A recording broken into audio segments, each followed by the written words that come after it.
어느 마을에 한 교회가 있었습니다.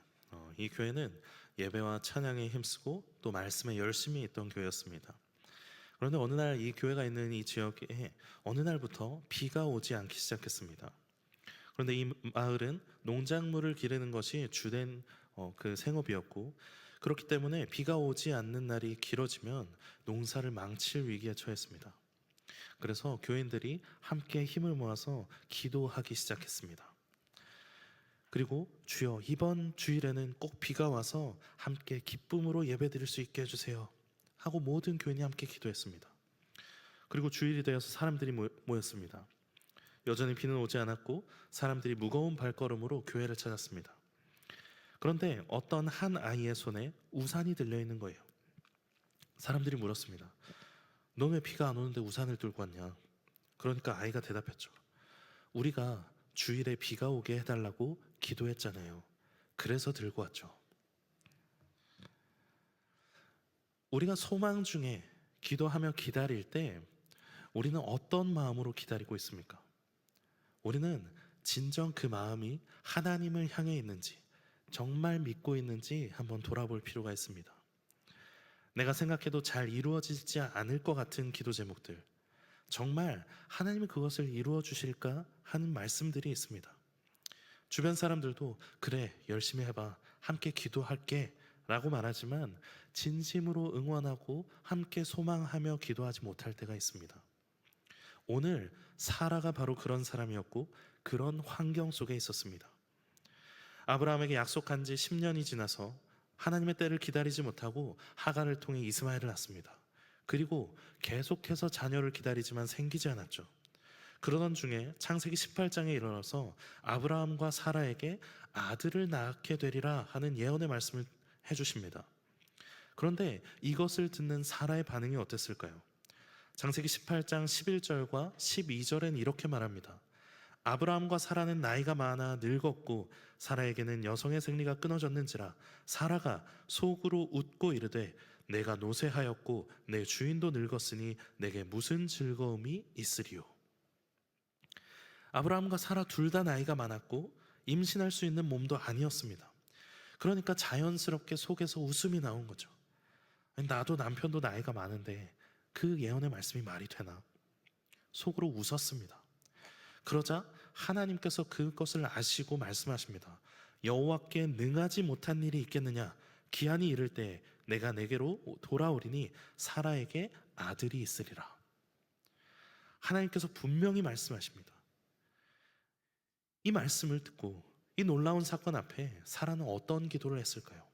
그리고 그 말씀을 들은 주변 사람들의 반응은 어땠을까요?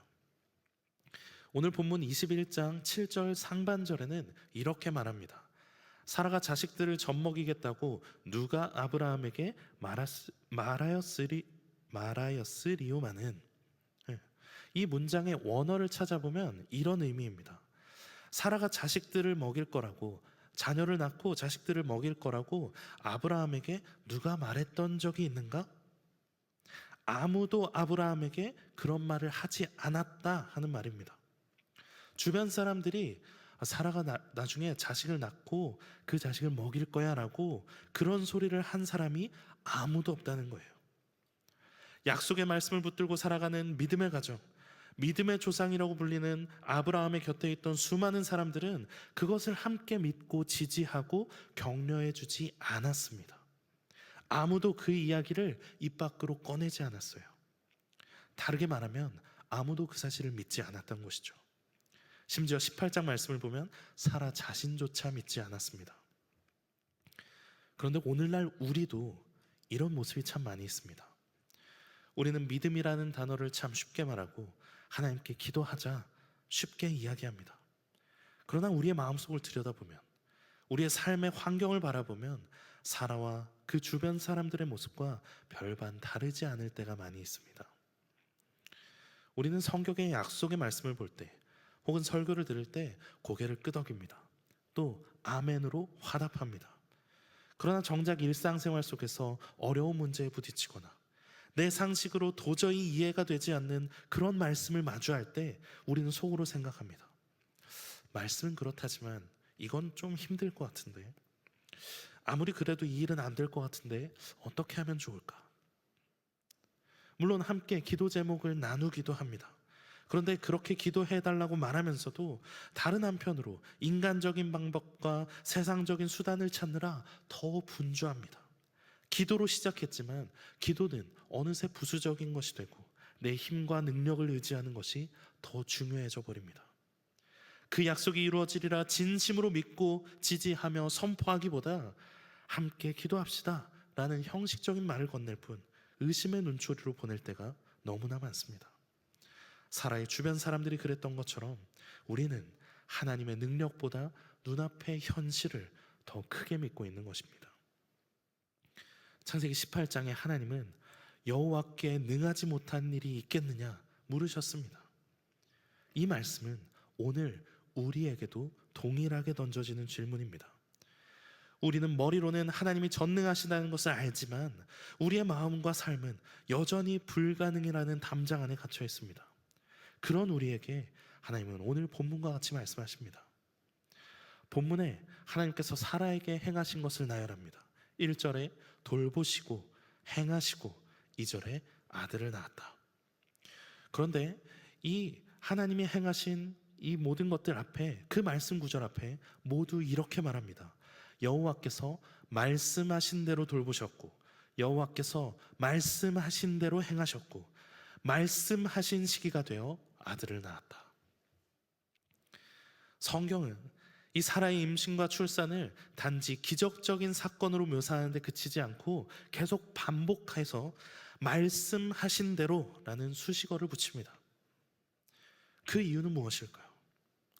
우리는 이 표현에서 사라와 주변 사람들의 불신앙과 대비되는 하나님의 신실하심을 깨달아야 합니다. 이삭의 탄생은 기적인 동시에 말씀의 성취였습니다.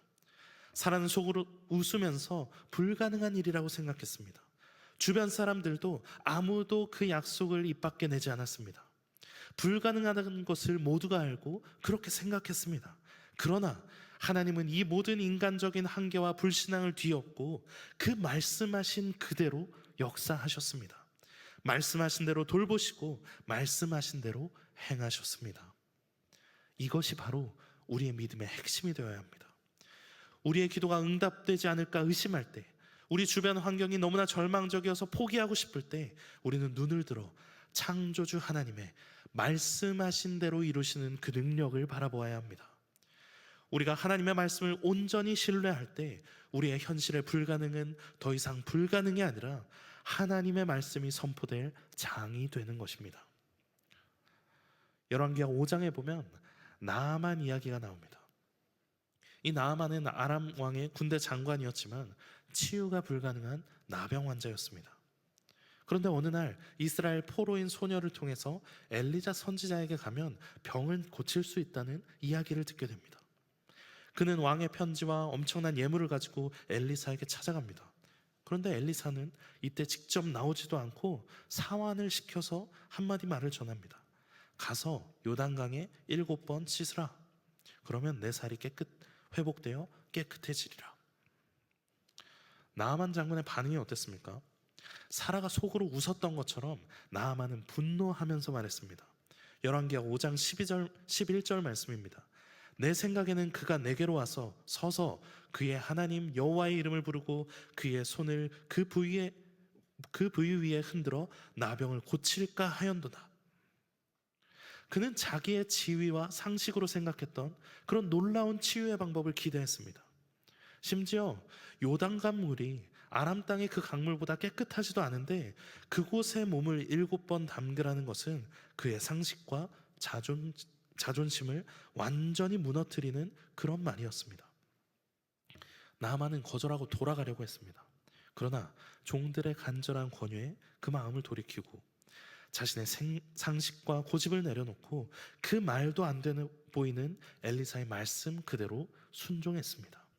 그렇게 하자 어떻게 됩니까? 열왕기하 5장 14절에 그의 살이 어린아이의 살같이 회복되어 깨끗하게 되었더라 하고 말씀합니다. 이 나아만의 치유는 요단 강물 때문입니까? 그것이 아니라 하나님의 사람의 말대로 행했기 때문에 일어난 기적이었습니다.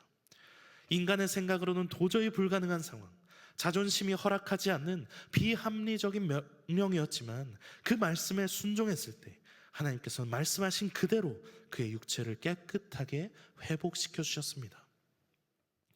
하나님께서는 우리에게 때때로 우리의 상식과 자존심을 내려놓고 순종해야 하는 요단강에 7번 몸을 담그는 것 같은 그런 명령을 주실 때가 있습니다. 우리의 기도 제목이 아무리 오랜 시간이 걸려도 응답되지 않아 절망할 때 나만처럼 내 생각에는 이래야 하는데 하고 하나님께 불평할 때가 있지는 않습니까? 우리는 사라와 나아만처럼 불신앙과 인간적인 계산에 머물러서는 안 됩니다. 오직 여호와께 능하지 못한 일이 있겠느냐 하는 그 말씀을 붙들고 어린아이와 같이 순수하게 말씀하신 대로 이루어질 것을 믿고 순종할 때 우리의 불가능한 상황은 치유와 회복의 역사로 변화하게 됩니다. 그 변화가 일어날 때 어떻게 됩니까? 오늘 본문 6절 말씀입니다. 사라가 이르되 하나님이 나를 웃게 하시니 듣는 자가 다 나와 함께 웃으리로다. 처음에 자신의 상황을 보면서 속으로 비웃었던 사라가 이제는 하나님이 자신에게 베푸신 기적으로 인해 기뻐하며 소리내어 웃습니다. 그리고 이 웃음은 개인적인 웃음을 넘어서 사라는 듣는 자가 다 나와 함께 웃으리로다 하고 선포합니다. 이삭의 탄생은 불신앙의 자리에서 비웃었던 모든 주변 사람들에게 하나님의 능력을 목격하게 하는 사건이었습니다. 그 약속을 믿지 않았던 모든 이들이 이제 사라의 웃음을 통해 그리고 이 기적의 아들 이삭을 통해 하나님의 살아계심을 인정하고 모두 함께 기뻐하게 된 것입니다. 우리가 아무리 힘든 환경 속에서 기도하고 또 응답이 더디와서 지치고 의심의 웃음이 나올지라도 우리가 포기하지 않고 그 말씀을 붙들 때 하나님께서는 반드시 당신의 때에 말씀하신 대로 이루셔서 우리의 불신앙의 웃음을 하나님을 찬양하는 기쁨의 간증으로 바꿔 주십니다. 그리고 이 간증은 우리 혼자만의 기쁨이 아니라 우리 주변의 사람들, 우리의 이웃들, 그리고 우리 교회 공동체가 하나님을 함께 찬양하게 만드는 통로가 되게 하십니다. 그러니 우리 삶 가운데 펼쳐질 하나님의 놀라우신 일을 기대하며 말씀하신 대로 믿으시길 바랍니다. 하나님은 반드시 그 약속하신 말씀을 성취하시며 우리에게 기쁨을 주십니다. 사랑하는 성도 여러분, 하나님은 우리의 환경도 우리의 상식도 아닌 오직 말씀하신 대로 이루시는 신실하신 분입니다.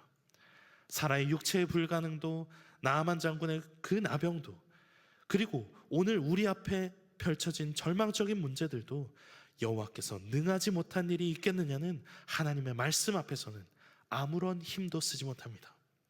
우리의 마음속에 있는 불가능의 담장과 인간적인 계산을 모두 허무시길 바랍니다.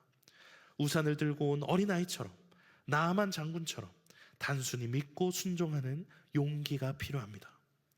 하나님은 우리가 말씀대로 이루실 것을 믿을 때 그 믿음대로 그 신실하신 뜻대로 역사하셔서 나뿐만이 아니라 우리 공동체에게 기쁨을 허락하십니다. 말씀하신 대로 행하시는 하나님을 믿고 순종의 발걸음을 내디디십시오. 그 걸음 속에 하나님이 우리를 웃게 하시며 우리 주변의 모든 사람들에게도 함께 그 기쁨을 누리게 하십니다.